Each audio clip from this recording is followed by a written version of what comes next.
کے اخراجات اور خرافات ہم اتنے بڑھا چکے ہیں کہ اب ہر بندہ خائی نہ خائی یعنی چاہتے ہوئے یا نہ چاہتے ہوئے بھی اس کے جیبو دلدل کے اندر پھنستا جا رہا ہے، اس کے بہاؤ میں بہتا جا رہا ہے۔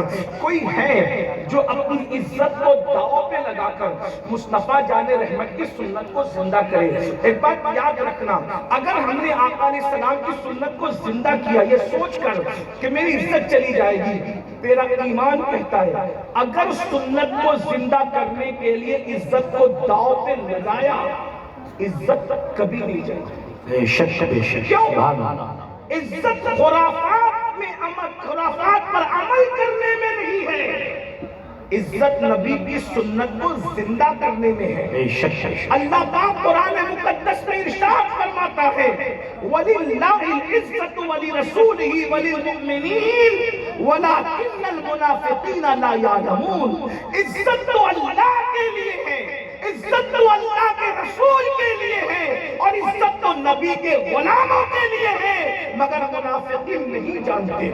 آئیے آپ کسی سنت کو زندہ کرنے کے لیے بظاہر جو لوگ اس کو حقیر سمجھ رہے ہیں آپ کام کر کے دیکھیں۔ نمبر ایک، حضرت سیدنا ابو ہریرہ ملک شام تشریف لے گئے۔ جب ملک شام گئے تو وہاں آپ نے کیا دیکھا کہ دسترخوان لگا ہوا ہے، اور دسترخوان پر کچھ اپنے بھی ہیں اور کچھ بیگانے بھی ہیں۔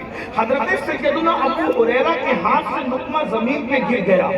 اب جو نوجوان صحابہ تھے جو جونیئر، انہوں نے سوچا کہ حضرت ابو ہریرہ کے ہاتھ سے لقمہ گرا اور دسترخوان پر اپنوں کے علاوہ کچھ بیگانے بھی ہیں، تو اگر ابو ہریرہ لقمہ اٹھاتے ہیں تو یہ حقیر سمجھیں گے کہ یہ زمین کے اوپر پڑا ہوا لقمہ اٹھا کر کھا رہے ہیں۔ سیدنا ابو ہریرہ کو کنکھیوں سے دیکھنے لگے۔ ابو ہریرہ نے لقمہ اٹھایا اور لقمہ اٹھا کر کہا ان اجمی جاہلوں کی وجہ سے میں نبی کی سنت چھوڑ نہیں سکتا، اور آپ نے لقمہ اٹھایا اور اٹھا کر اس کو صاف کیا اور صاف کر کے کھایا، لیکن دنیا نے دیکھا جونیئر یہ سمجھ رہے تھے کہ یہ حقیر سمجھیں گے، مگر اس عطا کو دیکھ کر اللہ نے ان لوگوں کو ایمان کی دولت عطا فرما دی۔ نعرہ